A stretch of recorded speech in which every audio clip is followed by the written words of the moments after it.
Yeah. Let's talk about the new NVIDIA app, which is now available in technical preview in beta. So if you've been gaming with a GeForce GPU for since time began,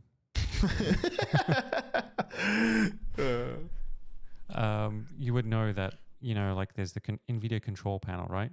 You right click on your desktop, you go NVIDIA control panel. That's where you change your resolution. That's where you turn on G-Sync. That's where you do all those little Windows backend stuff for display. And it's still the best way to change resolution and color profiles and stuff. And then you've got the GeForce Experience app. And if you've got the GeForce Experience app, you know, the first thing is that it's annoying because you have to log in every time to use it. It's a nightmare. And then you go in there and you're like, okay, it's where you get the drivers.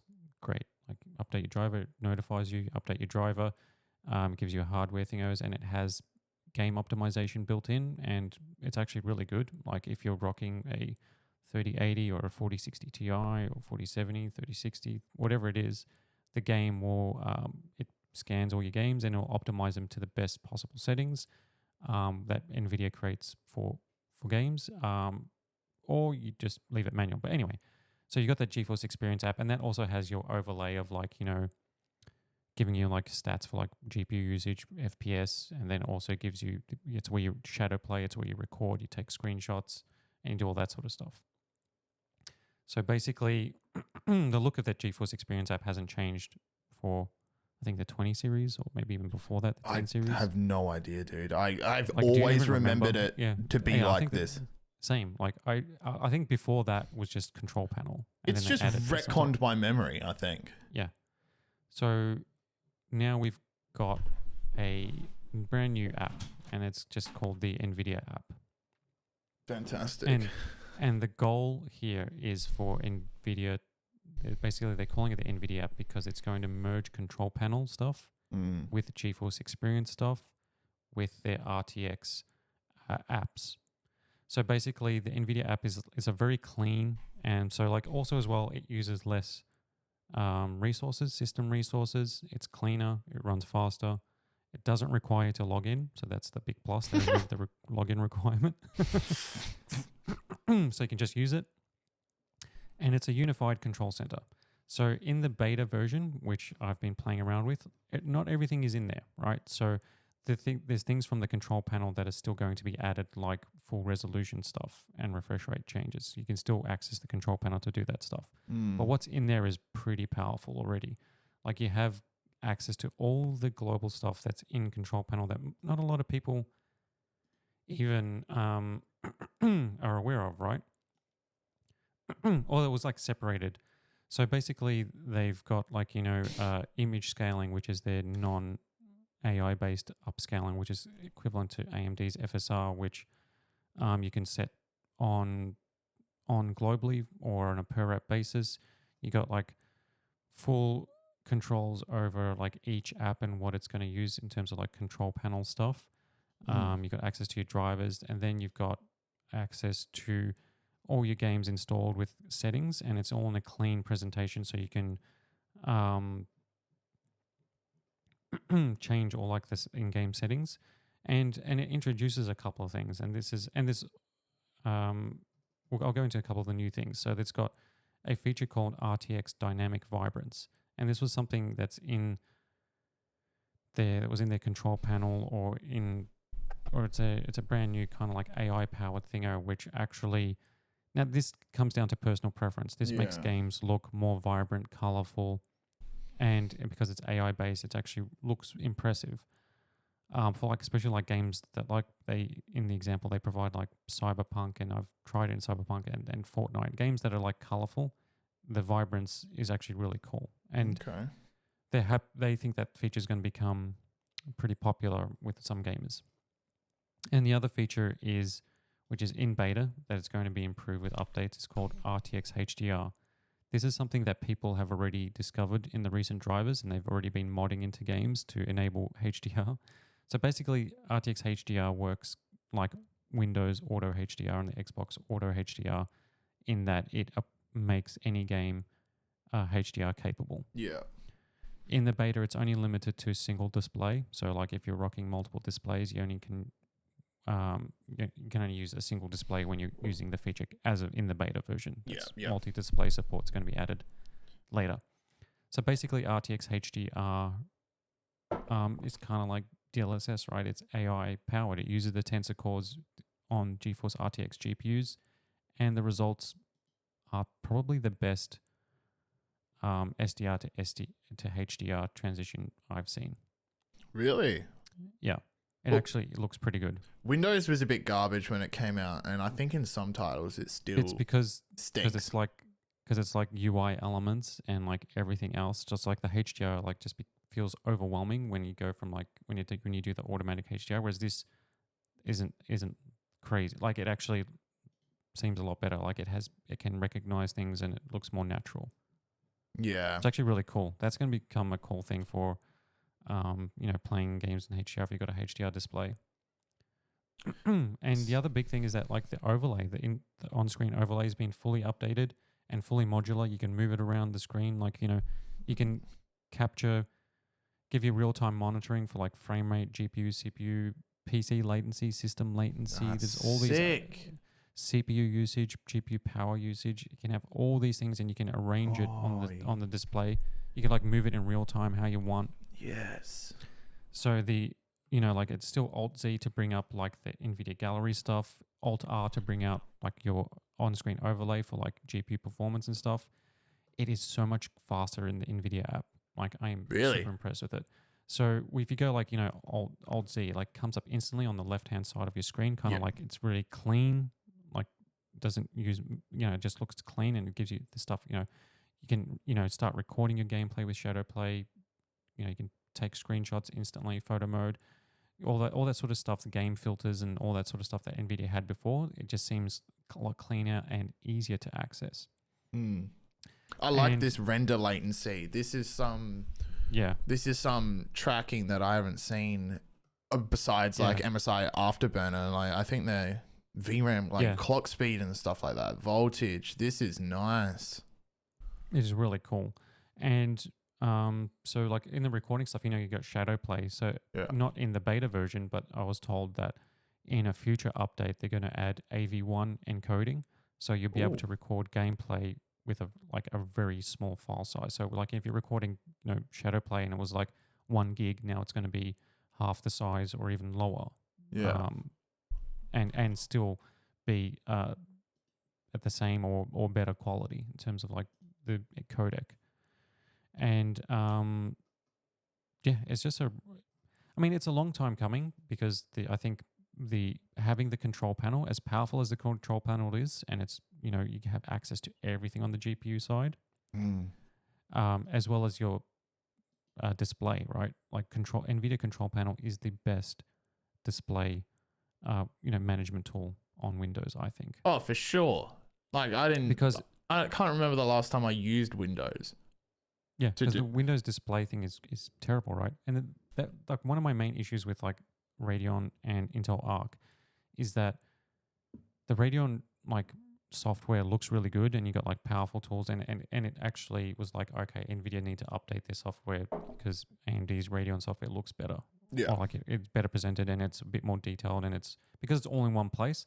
But if you want to do display setting stuff in the Radeon software, like you either have to use the Windows or it has very minimal things, whereas control panels like really powerful tools. So even though that's not available in the NVIDIA App beta, it's coming soon. They did say then there is a roadmap and the beta comes out and it's opt-in. So if you install it, it uninstalls GeForce Experience and it's replaced with the NVIDIA App. But you still have control panel to have access to all the features that aren't in the NVIDIA App. Yeah. So basically it has everything that the GeForce Experience app has, plus more, plus a whole bunch of control panel stuff, and more is going to be added in the future. But also as well, you've got access to NVIDIA Broadcast.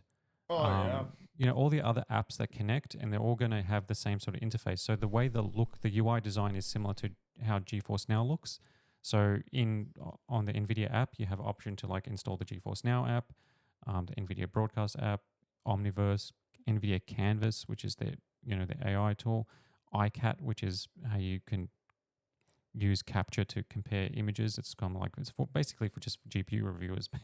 And frame view, which is like their overlay, but the frame view records it. So that's for like Afterburner and for bench. I use it for most benchmarking because they all use like System Mon, or like what's it called? Like it's like a monitoring thing that Intel developed. Like they all use that sort of API. Even NVIDIA uses that API, and it's got system latency updates and stuff like that. But NVIDIA's overlay and frame view, I think, is the most powerful and the easiest to use version of it.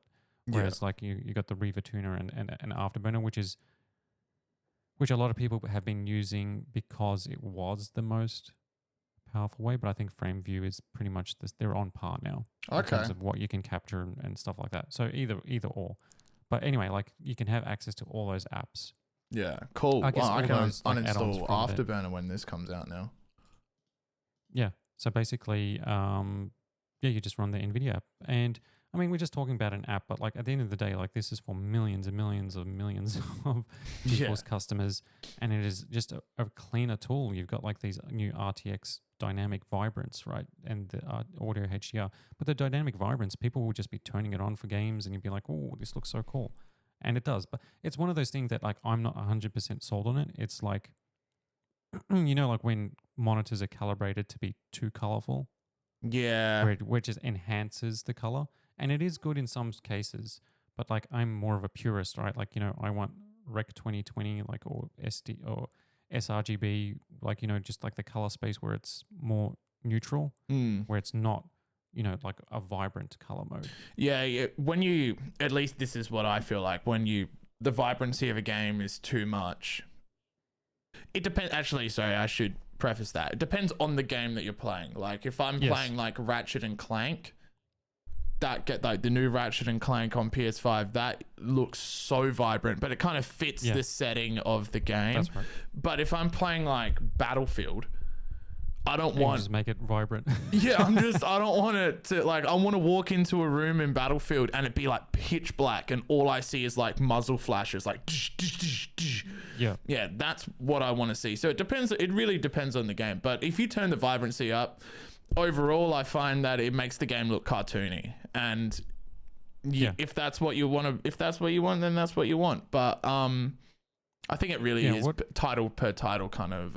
But the good thing is what I like about this is that, like, because it's so much faster to use. Like, what I used to hate was like like these apps, like even like from like monitor makers and things like that, where they scan your games library and then you have access to like little things to do with like your games library, but then it just chugs the app.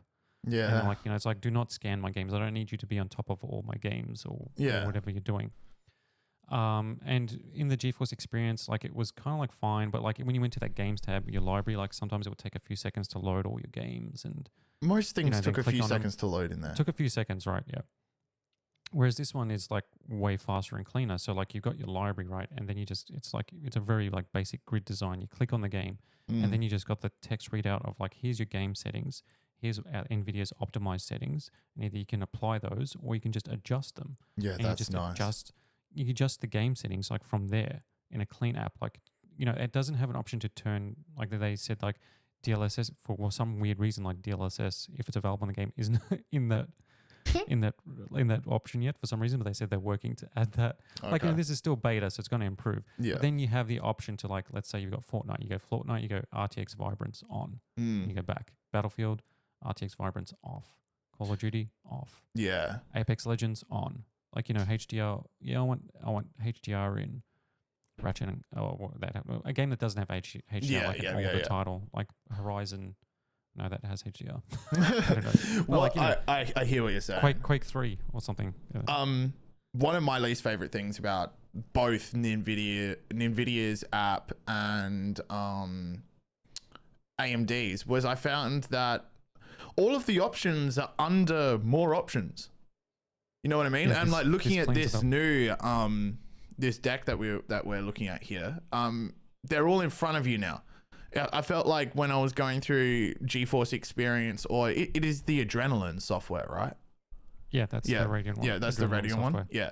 Everything felt like it was underneath Like if I wanted to get to settings, I need to go like ding and then like scroll down and then like hit another thing. I'm like, oh, just to change the file size of like my Shadowplay recording. It's like that. This one's so clean. That looks clean. This looks clean. So like you have like the driver tab, which is just like, drivers. But what it also has is like, it has full details on the driver and like links to like patch notes all within there. So like you can see like exactly what's in the driver and stuff, like what it's fixed. So it has all that in a nice clean way. And then if you go to like the graphics tab, that's where you see a list of all your apps and games that are installed. And you just select it. And then on the right main window, you have like all the settings. Yeah, that's beautiful. For you to look at. Or to make changes to, right? And then you have global settings.